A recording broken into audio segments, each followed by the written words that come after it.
खुलुमबाय स्टुडिअ आं रबन बसुमतारी बड'लेण्ड मुलुगसोलोंसालियाव मोनसे रंजाखांनायनि दोहौ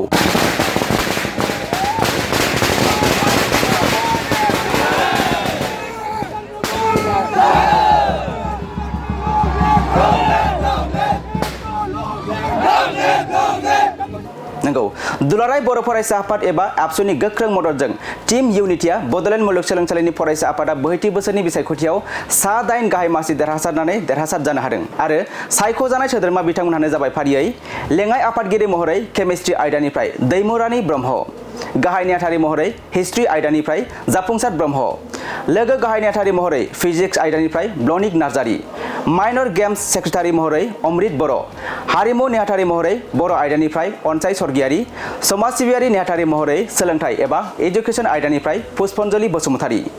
बयज कमन एबा हौवासा कमन रुमनि नेहाथारि महरै फालांगि एबा कमार्स आयदानिफ्राय बिग्राय बसुमतारी आरो हिन्जावसा कमन रुम एबा गार्ल्स कमन रुमाव नेहाथारि महरै एसामिस आयदानिफ्राय सपना राभा बिथांमोनखौ 62 बोसोरनि बड'लेण्ड मुलुगसोलोंसालिनि बिसायख'थियाव सा-8 गोनां मासि आवग्रिनानै देरहासार जानानै गाव गावनि बिबानाव थिसनबाय। गिबियावनो रादाब नायगिरि बयनिसिमबो खुलुमबाय। आंनि मुङा जाफुंसार ब्रह्म। आं पिजि 3rd सेमिस्टार हिस्ट्रि डिपार्टमेन्टनि बड'लेण्ड इउनिभार्सिटिनि सासे फरायसा। दिनै बड'लेण्ड मुलुगसोलोंसालि फरायसा आफादनि बिसायख'थि जानानै थांबाय। बेयाव आं गाहाय नेहाथारि जेनेरेल सेक्रेटारि पदआवहाय आङो गेलेदोंमोन आरो 441 हिउज मार्जिन लानानैहाय डिफारेन्सजोंहाय आङो देरहादों आरो आंनि देरहानायनि थाखाय आंनि जेसेबांखिनि बड'लेण्ड इउनिभार्सिटिनि जेसेबांखिनि फरायसा बिथांमोननिसिम आं गिबियावनो रोजा रोजा साबायखर बावो आरो आंनि सापर्टार्स भटार्स बड'लेण्ड इउनिभार्सिटिनि गासैनिसिमबो आं रोजा रोजा साबायखर बावो आरो दुलाराय बर' फरायसा आफाद जोंनि सेन्ट्रेल कमिटि एबसु डिस्ट्रिक्ट कमिटि एबसु आनसलिक कमिटि एबसु गासैनिसिमबो आं रोजा रोजा साबायखर बावो आरो फिन खेबसेबाव आंनि जेसेबांखिनि बड'लेण्ड इउनिभार्सिटिनि फरायसा बिथांमोन सापर्टार्स भटार्स बिथांनिसिम आं रोजा रोजा साबायखर बावो। टीम यूनिटीनिफ्राय साबैसे जोंनि टीम यूनिटीनिफ्राय जोङो 10 जन केन्डिडेट होदोंमोन बेनि गेजेराव जों 8 जन जोङो देरहासार जानो हादों। माबायदि खामानि मावलांगोन फैबाय थानाय समाव जोङो स्टुडेन्टनि जेंनाफोरखौ जेसेबांखिनि बिथांमोननि जेंना बिसोरजोंनो लोगो नांनानै बबे जेंनाया गोनांथारसिन बेखौ जोङो प्रायरिटि होनानै बिथांमोनजों लोगो नांनानैनो जों खामानिखौ मावलांगोन। जायफ्रा देरहानो हायासै बिथांमोननि हान्जाखौ खामानि मावनायाव माबायदि हेफाजाब होलांजानो लुबैयो नोंथाङा? जायफोरा देरहानो हायासै बिथांमोननिसिमबो आं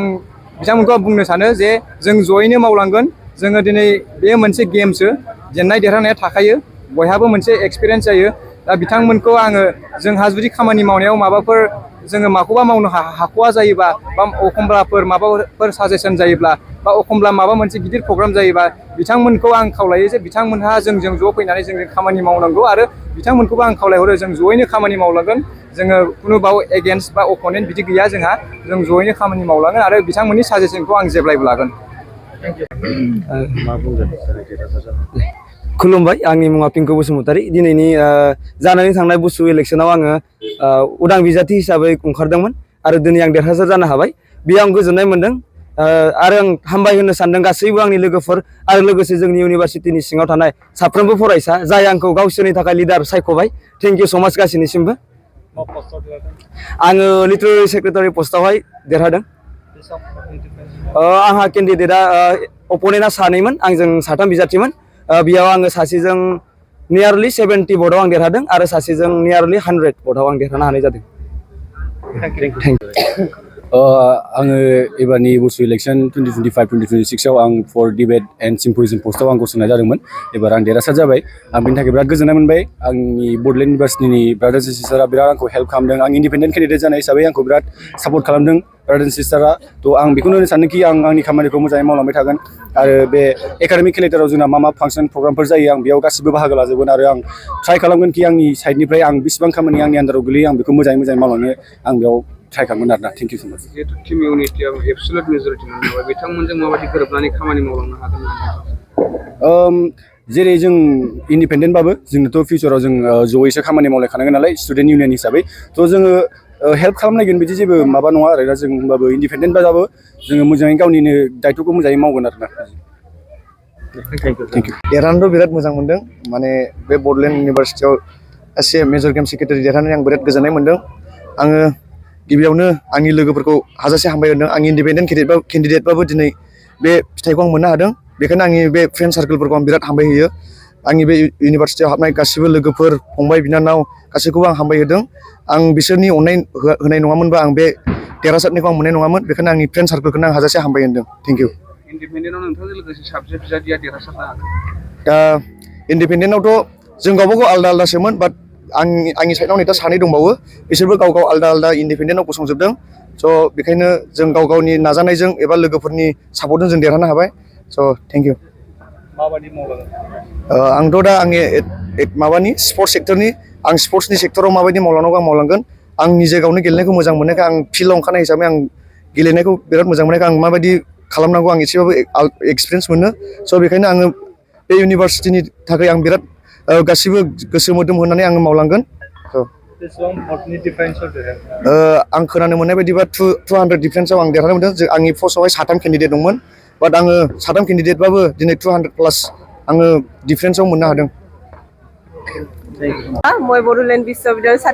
ছাত্ৰী জিৰণি কোঠাৰ বাবে প্ৰাৰ্থিত্ব আগবঢ়াইছিলোঁ 2025 বৰ্ষৰ ছাত্ৰ একতা সভাৰ নিৰ্বাচনত গতিকে মই আপোনালোকৰ মৰম আৰু আশীৰ্বাদত জয়যুক্ত হৈছোঁ আপোনালোকলৈ বহুত বহুত ধন্যবাদ गिबियावनो गोजोन मोनाबिलि बयनिसिमबो आं थारैनो जोबोर गोजोननाय मोनदों बे आंनिल' देरहानाय नङा बियो जोंनि बड'लेण्ड इउनिभार्सिटियाव जाखिनि फरायसाफोर दङ बे गासैनिबो देरहानाय मानो होननानै बुङोब्ला आङो देरहादोंब्लाबो बिथांमोननि नाजानाय आरो हेफाजाबजों देरहादों स' फैबाय थानाय समाव आङो जोंनि बड'लेण्ड इउनिभार्सिटिनि थाखाय आं जानानै नङा जों जानानैसो खामानि मावगोन जाय जोंनि फैबाय थानाय समाव बड'लेण्ड इउनिभार्सिटिया जौगालाङो गोजोननाय थाबाय बिराद गोजोननाय मोनबाय आरो गिबियावनो आङो आंनि फरायसा लोगोफोरखौहाय थेंक इउ जासिहरनो सानो मानो होनबा बिथांमोननि सापर्टआवसो जों बेबायदि देरहानो हादों देरहासार जानो हादों फैबाय थानाय समाव जोङो जेरैबायदि मावथांखि लादों बेखौ मावलांनो नाजागोन आरो ससियेल सार्भिस सेक्रेटारि पस्टआव मानो होनबा आं ससियेलि खामानि मावनो मोजां मोनोखायनो आं बे पस्टखौ चुज खालामदों बिनि थाखायनो आङो